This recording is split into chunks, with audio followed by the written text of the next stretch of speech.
dano note-se realizado em legítima defesa ou estado de necessidade. Se chegar nesse ponto, a minha vida está em risco e eu estou justificado a utilizar força letal, era o vidro do carro. Na hora que quebrasse o vidro do carro, aí ele teria acesso a me agredir e daí ele ia tomar tiro sim, com certeza. O que isso gerou na minha cabeça? Gerou um limite. Como eu via que o cara não ia se acalmar, estava completamente descontrolado, o que me impedia de sair era o veículo dele, que ele parou atrás, muito próximo. Eu pus no meu cálculo e falei, bom, se eu sacar a arma e der uns tiros nesse cara, vai me custar aí por volta de uns 50 mil reais, né? Se eu der uma ré e arrebentar a frente do carro dele, 2, 3 mil reais resolve, né? Então eu vou arrebentar a frente do carro dele. Foi o que eu fiz. Eu dei a ré, o engate enfiou no para-choque do carro dele, empurrou o carro para trás. Na hora que eu fui para frente, eu vi pelo retrovisor que... Olá, eu sou o doutor César Melo, jurista nível 3, especialista em direito público, e no vídeo de hoje nós vamos comentar sobre um comentário feito num vídeo. Então eu já peço que você curta, compartilhe, se inscreva no canal, verifique se ainda está inscrito e considere ser membro do canal, tendo acesso ao grupo exclusivo e tendo acesso a vídeos antecipados. Então, por falar em comentar, esse vídeo é decorrente de um comentário feito no vídeo anterior, por isso eu peço que você compartilhe esse vídeo, principalmente nos grupos de WhatsApp, onde você sabe que tem gente que não gosta do César Melo, porque quando vocês compartilham nos grupos que tem pessoas que discordam do César Melo, que não gostam do César Melo, que consideram o César Melo um mega de um filho da... Eles vêm, comentam no vídeo, né? Muitas vezes os comentários ganham o campeonato de comentário fixado e isso rende muito mais vídeos para vocês. Só nos últimos 2 dias eu gravei 5, 6. Eu acho que eu vou gravar mais. Dito isso, o comentário que nós vamos responder aqui é um comentário mais ou menos no seguinte sentido, não vou pôr o comentário na tela, é o seguinte: mas perguntando honestamente, sem querer criar caso, uma pergunta honesta, espero que seja respondida de forma honesta, não é uma pergunta de má fé, e assim eu considerei, eu cheguei a responder por escrito, mas agora é uma resposta em vídeo, porque atinge uma teoria que eu tenho há algum tempo, eu acredito que ainda não expus, né? Então, será que o povo brasileiro está preparado para ter arma? Se fosse do jeito que o César Melo quer, que todo mundo pode ter arma do jeito que quiser, sem registro, sem nada, não sei o que, cada um armado do jeito que quiser, e o policial só aborda e só prende quem faz alguma coisa, né? A população brasileira está preparada para isso, né? Então, nesse vídeo, nós vamos responder isso com base numa teoria que eu tenho. Beleza? Dito isso, vamos à vinheta e seguimos com o vídeo.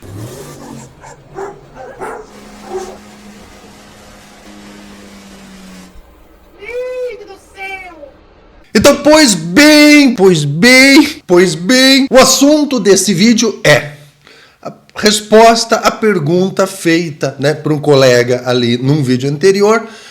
Será que o brasileiro tem preparo emocional para estar armado do jeito que o César Melo prega? E eu tenho já há algum tempo uma teoria sobre isso, né? Lembrando, contudo, no entanto, que eu não sou psicólogo, eu não sou médico, eu não sou psiquiatra, eu sou jurista nível 3. Então, eu já peço a você que é da área de saúde, né, que tem informação, então que é psicólogo, psiquiatra, massagista que usa jaleco e estetoscópio, para deixar os seus comentários aqui, porque vocês obviamente têm muito mais formação do que eu para saber isso do ponto de vista científico, né? Eu reconheço aqui que é uma teoria baseada em folclore tirado da bunda, porque apesar de eu estar usando jaleco e estetoscópio, eu não sou médico. Vamos à teoria. Qual é uma frase que as pessoas que não têm armas, não usam armas, não foram introduzidas ao armamentismo, costumam, né, quando você fala sobre arma com elas e pergunta, por que você não tem uma arma?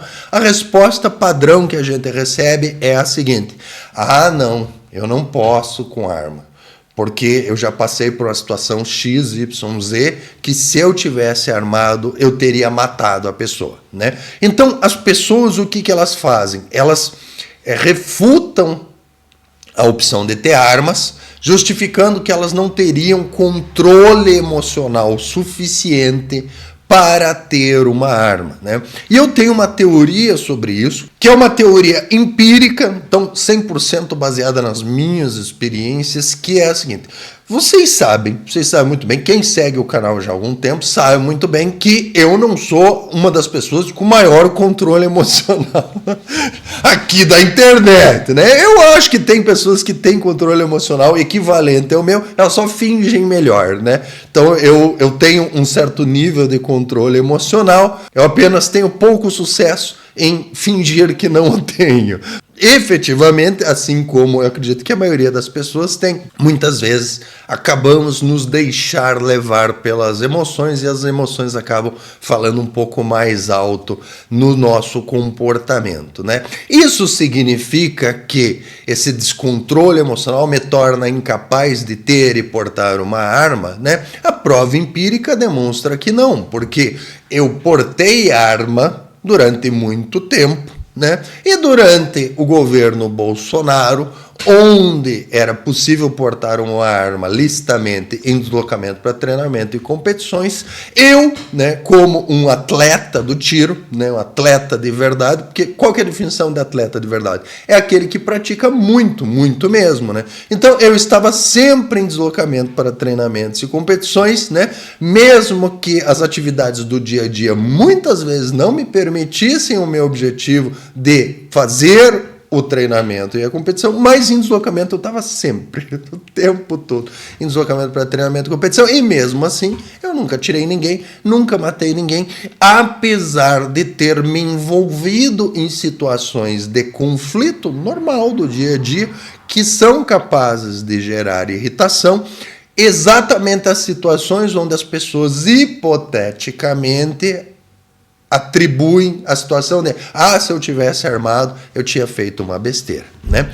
E qual é a minha teoria em relação a isso? Empiricamente, passei por esse tipo de situação, tanto na situação onde eu estava de posse de uma arma de fogo para pronto uso, quando eu passei por uma situação de mesma forma, não estando de posse de uma arma de fogo a pronto uso.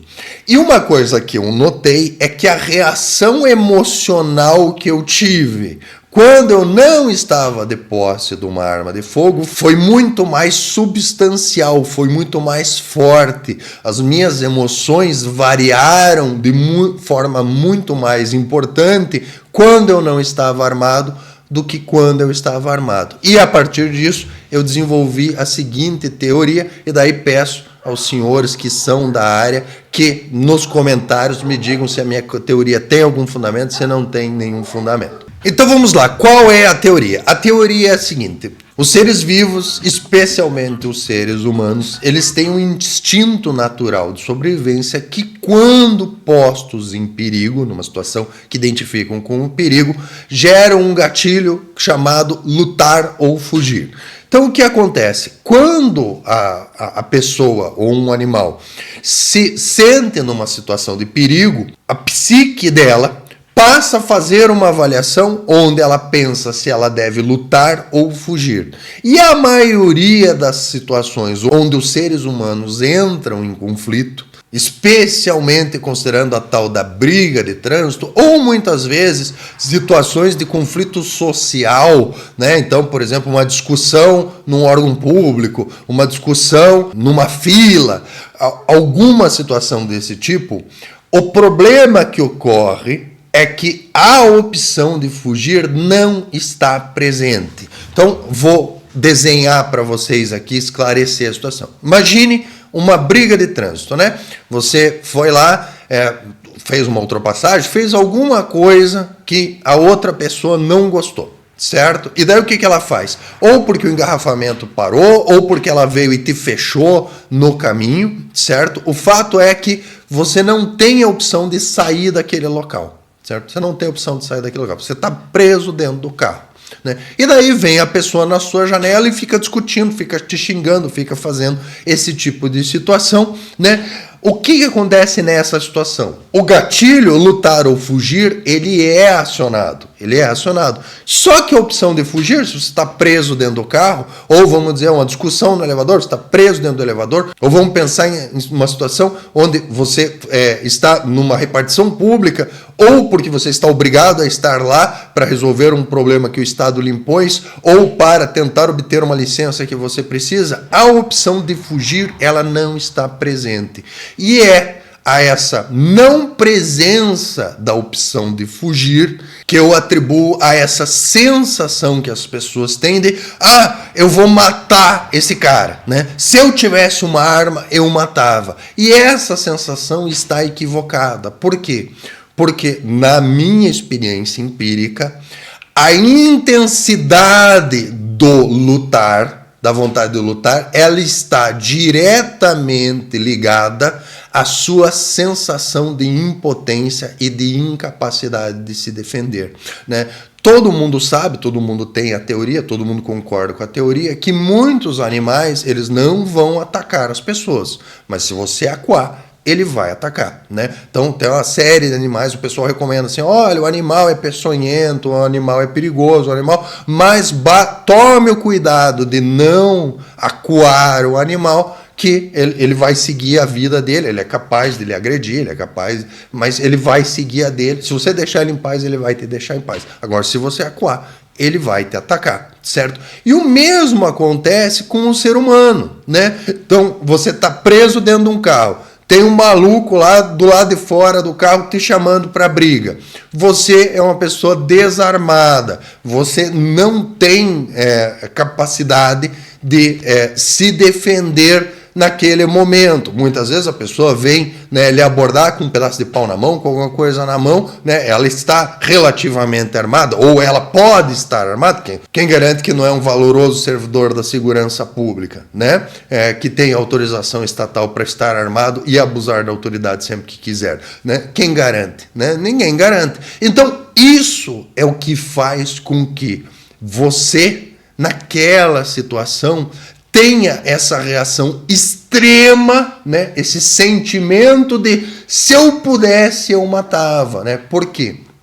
A intensidade desse sentimento de lutar até a morte, ela é 100% ligada à sua incapacidade de se defender. Então, quanto mais indefeso você está, maior o seu psicológico lhe prepara para lutar até a morte. Por quê?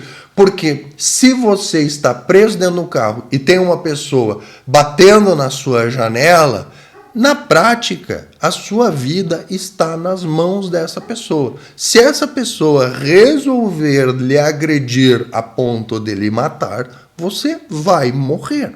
A sua vida está nas mãos dessa pessoa. E você, queira ou não queira, por mais que a sociedade coloque camadas de civilidade em cima das pessoas, que as pessoas utilizam essas camadas de civilidade como uma espécie de um escudo protetor, quando surge essa pessoa na sua janela, batendo na janela, muitas vezes de forma extremamente agressiva, com alguma coisa na mão que pode ser utilizado como uma arma, essa fantasia das camadas sociais de defesa, ela se desfaz. E você se vê com a realidade nua e crua, e a realidade nua e crua é a seguinte, meu amigo, existe um monte de gente andando na rua o tempo todo que é plenamente capaz de lhe matar. Basta elas quererem, e não tem nada que você, desarmado, consiga fazer para impedir isso. A menos que você acione aquele instinto primitivo de lutar ou morrer. Eu atribuo esse sentimento de se eu nessa situação eu matava, eu não tenho controle emocional. Eu atribuo essa situação especificamente ao desarmamento. A condição de absoluta impotência e incapacidade de se defender que o Estado lhe impôs. E por que eu digo isso? Eu digo isso porque eu já passei por uma situação dessa estando armado. E qual foi a situação? É o seguinte, eu estava retornando de um treinamento, nesse dia era treinamento mesmo, fui lá, treinei mesmo, estava retornando do treinamento e no caminho para casa a minha esposa pediu para eu parar no mercado, comprar alguma coisa. Que é uma situação que eu sempre recomendei que se evitasse, mas a mulher manda, quem tem juízo obedece, certo? Então, fui lá, desci do carro e fui lá comprar alguma coisa lá que ela precisava urgentemente para a hora que a gente chegasse em casa. Quando eu desci do carro, eu cheguei para estacionar e tinha uma pessoa saindo com o carro. A pessoa saiu com o carro, eu peguei e entrei exatamente no lugar que ela saiu. Quando eu desci do carro, né, uma pessoa que estava ali perto fez sinal para mim, falou alguma coisa. Eu achei que era alguém pedindo para cuidar do carro, né? Em cidade grande a gente tem, né, esse pessoal que estoura que a gente, né, se oferecendo para cuidar do carro, né? Eu falei, não, tá bom, né? E já pus a mão no bolso para ver se tinha uma moedinha lá para entregar para o cuidador de carro. Entramos no mercado, compramos um negócio, saímos, entramos dentro do carro. Na hora que eu fui sair, o cara estava num carro atrás e ele chegou perto com o carro, né, dificultando a minha manobra para sair, desceu do carro com um pedaço de pau na mão e começou a rodear o carro e me xingar e reclamar e brigar, né? Pelo que eu pude entender do que ele balbuciou, é que aquele local onde eu tinha parado era proibido, porque era exclusivo para alguma coisa lá, e o cara resolveu encrencar comigo por causa disso, né? E começou a rodear o carro com um pedaço de pau na mão e batendo na janela e isso e aquilo, né? E o que acontece nessa situação específica, que é exatamente a situação que as pessoas apontam como, se fosse comigo e eu tivesse armado, eu matava, né? A situação foi exatamente o contrário, né? A minha esposa começou a se exaltar um pouco, né? Falei para ela, calma, né? Eu tô armado, né? Nós vamos sair, não vai ter discussão, né? E o que eu fiz? Saquei a arma, mostrei pro cara, balancei a arma assim, e falei, porque você tá mexendo com a pessoa errada, não sei quem. Não fiz nada disso. Eu simplesmente me preparei para, se necessário, sacar a arma, e eu fiz um script mental do que ocorreria a partir daquilo. Então, o que eu desenhei logicamente na minha cabeça? Eu desenhei a seguinte coisa: eu não vou baixar o vidro, eu não vou descer do carro, e o limite que eu vou estabelecer é o vidro do carro. Se ele quebrar o vidro do carro, ele vai tomar tiro, né? É isso. Eu estabeleci um plano, estabeleci um limite na minha cabeça, né? E dentro do carro, com a arma na cintura, a pronto uso, o cara que nem um maluco pulando em volta do carro com um pedaço de pau na mão, eu baixei um pouquinho o vidro e falei pro cara, amigo, te peço desculpa, tá? Foi sem querer, mas eu não vou ficar aqui. Eu vou sair. Não, porque não sei o quê. Eu falei, amigo, eu vou sair, tá? Não se aproxime do meu carro. Não, eu falei, amigo, eu vou contar até 10, eu vou empurrar o seu carro e vou embora, né? Pulando, chegou a bater algumas vezes com o pedaço de pau no vidro do carro, né? O que eu fiz? Contei até 10, botei a ré do carro, né? Empurrei, bati no carro dele, empurrei o carro e fui embora. Né? Num estado emocional muito mais tranquilo do que as vezes que eu passei por uma situação similar estando desarmado, né? E o que me deu essa tranquilidade total? Me deu essa tranquilidade total porque naquele momento, aquilo foi um mero aborrecimento. Eu não senti uma ameaça real. Eu não senti a minha vida nas mãos desse maluco, nem a minha, nem a da minha esposa, né? Então, eu vejo que muitas vezes as pessoas atribuem essa sensação de se fosse comigo eu matava a uma questão de ego. Eu não, eu atribuo isso por conta dessa experiência empírica e algumas outras que eu tive. O gatilho de lutar ou fugir, quando você tem os meios para se defender, ele é acionado muito mais tardiamente, né? Então o que acontece? Como eu estava de posse das ferramentas necessárias para interromper uma agressão, o gatilho de lutar ou fugir simplesmente não foi acionado. Na hora que eu entrei no carro, o cara começou a discutir, a brigar, etc. Automaticamente eu fui para a solução que estava na minha cintura, que era uma arma carregada, certo? Eu precisei usar a arma para ameaçar a pessoa? Não. Eu não precisava ameaçar a pessoa, até porque eu não queria revelar a ela que eu estava de posse da arma, até para aumentar a eficiência do uso da arma, se necessário. Então, o que eu pus na minha cabeça? Eu pus na minha cabeça o seguinte, olha, por enquanto eu estou protegido, né, pelo veículo, né, que tem um ponto fraco, que é o vidro. Enquanto eu estiver no controle da tranca da porta e da barreira que é o vidro, eu não estou em evidente ameaça, eu não estou realmente com a minha vida em risco. O ponto que eu pus, que ó, se chegar nesse ponto a minha vida está em risco e eu estou justificado a utilizar força letal e usaria com absoluta certeza, era o vidro do carro. Na hora que quebrasse o vidro do carro, aí ele teria acesso a me agredir, e daí ele ia tomar tiro sim, com certeza. O que isso gerou na minha cabeça? Gerou um limite. Gerou um limite. Foi estabelecido o limite. A partir desse limite, eu racionalizei a forma de resolver o conflito. Como eu via que o cara não ia se acalmar, né, estava completamente descontrolado, o que me impedia de sair era o veículo dele, que ele parou atrás, muito próximo. Eu pus no meu cálculo e falei, bom, se eu sacar a arma e der uns tiros nesse cara, vai me custar aí por volta de uns 50 mil reais, né? Se eu der uma ré e arrebentar a frente do carro dele, 2, 3 mil reais resolve, né? Então eu vou arrebentar a frente do carro dele, né? E foi o que eu fiz. Eu dei a ré, né?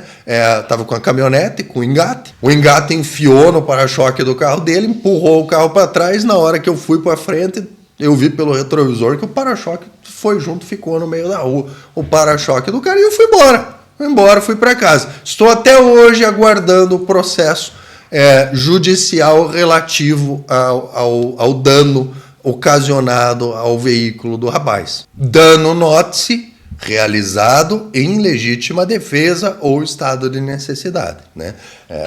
Eu estava efetivamente sendo ameaçado, né? Havia ali uma promessa de agressão iminente, né? E tentei dialogar, né? Pedir para o rapaz permitir que eu saísse, ele não o fez para evitar um conflito maior, né? Eu, em legítima defesa, acabei usando os meios possíveis, que no caso foi dar uma rezinha, dar uma empurrada com a caminhonete no veículo que ele estava usando como obstáculo para eu sair, certo? Muito provavelmente ele mesmo percebeu que estava errado, percebeu que se entrasse com o processo ia acabar perdendo, resolveu deixar para lá e acabou se acalmando, né?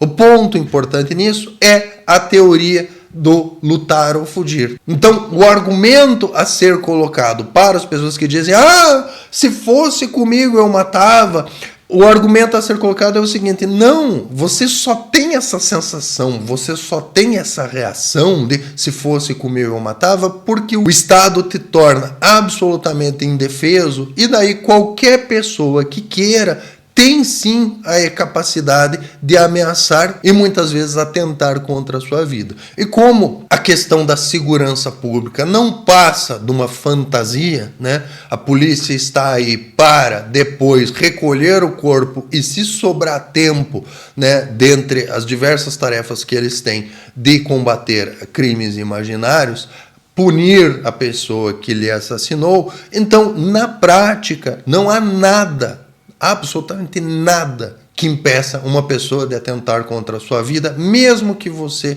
esteja em casa com a porta trancada, porque por uma porta ser derrubada na base do chute é mais ou menos uns 10 segundos, certo? Então, se um maluco estiver passando na rua e resolver olhar para sua casa e falar, eu vou matar todo mundo que está ali dentro, tá? Se você não tem uma arma, não há absolutamente nada que impeça isso de acontecer. E já aconteceu várias vezes, certo? Então, gente, para esse vídeo é isso. A minha teoria é essa, a teoria de que as pessoas têm essa reação não porque elas não têm controle emocional, elas têm essa reação porque elas estão indefesas e o fato de estar indefeso sob uma ameaça gera o gatilho de lutar e fugir, e a pessoa não tendo a opção de fugir, a única opção é lutar, e daí surgem esses pensamentos de eu vou matar, eu vou matar, eu vou matar. Por quê? Porque essa é a remoção das barreiras mentais que todo ser humano tem,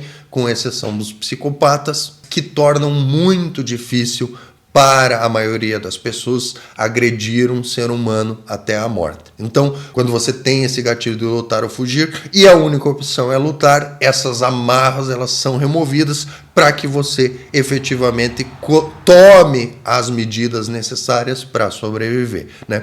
Esses gatilhos, né, no meu entendimento empírico, eles são acionados com muito mais frequência quando as pessoas estão absolutamente indefesas. Quando a pessoa tem alguma maneira de se proteger, o gatilho não é acionado e o pensamento não ocorre. É por isso que você estar armado numa situação de conflito te torna muito mais capaz de racionalizar a questão e achar uma saída, uma solução para aquela questão que não envolva o uso de violência contra a pessoa, como aconteceu comigo, tá? Se eu tivesse desarmado naquela situação, eu teria que partir para o meu plano B, que seria a utilização do confronto físico e de uma lâmina. Só que a questão é a seguinte, meu amigo, você vai usar uma lâmina? Se você não tiver com o gatilho de lutar ou fugir e com as amarras que te impedem de agredir de forma grotesca o outro ser humano, a faca não serve de nada, né? Quem segue o canal do Núcleo da Arma sabe muito bem.